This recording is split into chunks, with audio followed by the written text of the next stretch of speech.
Buenas noches, mi nombre es Lizeth Dayana Quiñones Ardila y junto con mi compañera María Fernanda Pacheco Jaimes y Nicole Saray Moreno Mejía vamos a hablar brevemente sobre la retención en la fuente en salarios. Retención en una fuente es un mecanismo creado por el Estado para recaudar el impuesto a la renta, es decir, consiste en reducir un porcentaje del ingreso que aumente el patrimonio. En el artículo 383 del Estatuto Tributario, teniendo como título los ingresos laborales, en este podemos encontrar los casos exentos de retención en la fuente. Como primero vamos a explicar los auxilios de educación. El auxilio de educación, este debe cumplir con un programa formal establecido. Si el valor del auxilio educativo sobrepasa el promedio pagado por la empresa, esa diferencia se lleva a la base gravable. Otro tema de los exentos son los bonos de alimentación que tienen como requisito que el salario del empleado no supere los 310 VTs, es decir, 11.108.170, y que este bono no supere los 31 VTs, que es 1.459.887. Si el valor supera ese tope, ese valor de diferencia se irá a la base gravable. El siguiente tema son las rentas exentas, donde encontramos la indemnización por accidente, que cubre hasta un salario mínimo, y la indemnización por protección a la maternidad, que cubre también hasta un salario mínimo. Si el valor pagado por esas indemnizaciones supera el valor, ese valor de diferencia se irá a la base gravable. Bueno, en otro tema como exentos tenemos los viáticos. Los viáticos hacen referencia a la alimentación, al hospedaje y transporte. Existen tres tipos de viáticos: los sustentados, no sustentados y permanentes. Los sustentados consisten en esos gastos que el empleador representa, digamos, con facturas o con algún otro documento que sustente su gasto. Cuando es así, se considera reembolso del gasto y no afecta a la base.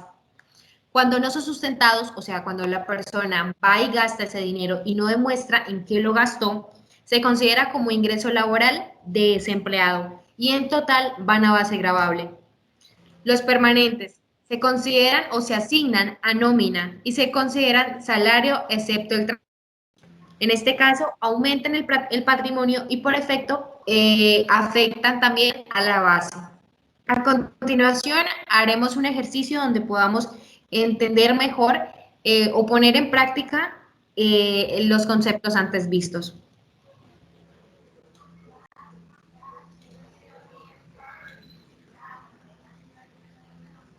Dice, la señora Marta López, gerente del área de ventas del frigorífico de Jaguar, en el mes de noviembre devengó los siguientes conceptos.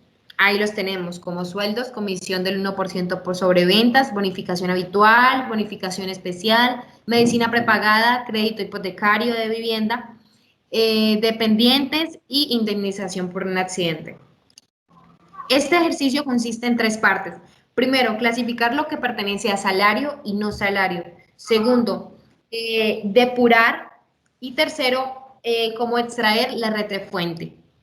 En el primer recuadro podemos ver que hemos organizado el sueldo, que pertenece al concepto de salarios, las comisiones, las bonificaciones habituales, a diferencia de las bonificaciones especiales, y la indemnización, que es algo que no se tiene en cuenta mensualmente, por decirlo así. Esto nos da un valor total de 5.900.000, que sería la sumatoria de ingreso.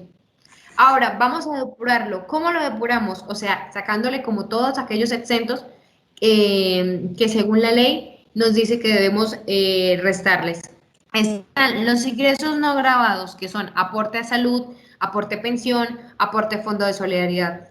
Esos nos suman 531.000 y su diferencia menos 5.900.000 nos dan 5.369.000. Ahora, vamos a restarle las deducciones.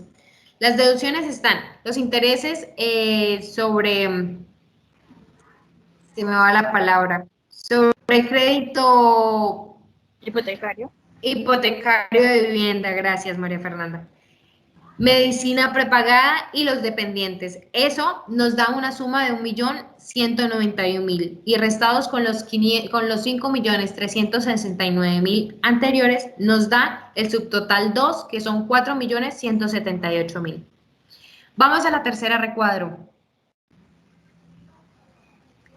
En este vamos a sacar lo que son las rentas exentas y la indemnización.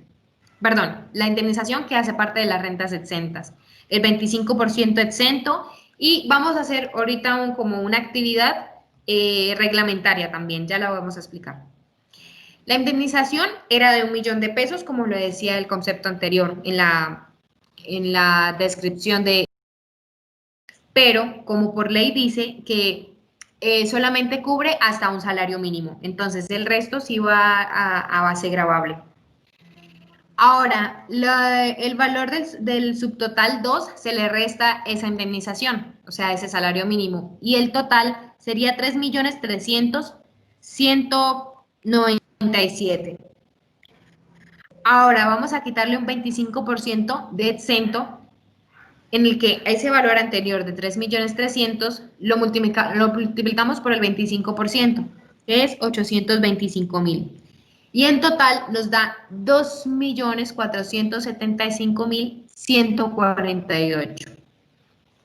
Ahora, hay como una ley o un parámetro que nos dice que la base gravable no debe ser mayor al 40% del subtotal 1, o sea, de la sumatoria de los ingresos. En la parte de la columna de conceptos podemos ver que en ese ítem aparece 2.147.600, es decir, nuestro valor de base gravable no debe superar eso. Ahora, ¿cómo sacamos el valor de base gravable? Es la sumatoria de deducciones, de rentas exentas y del 25%. Eso nos da un total de 2.893.852, lo cual supera la base que habíamos dicho del 40%. En ese caso, no tomamos el valor que nos dio, sino que el 40%, que son los 2.147.600. Esa es la base de la gravable. Ahora tenemos que hacerle el siguiente ejercicio. Vamos al recuadro de abajo. La base gravable son de 2.147.600. Ese lo dividimos en 35.607, que es el valor actual de la VT. Y nos dan 31 VTs. Ahora, después de este paso tenemos que ver el recuadro que está a la derecha, en la parte blanca. Este recuadro lo encontramos en el Estatuto Tributario, en el artículo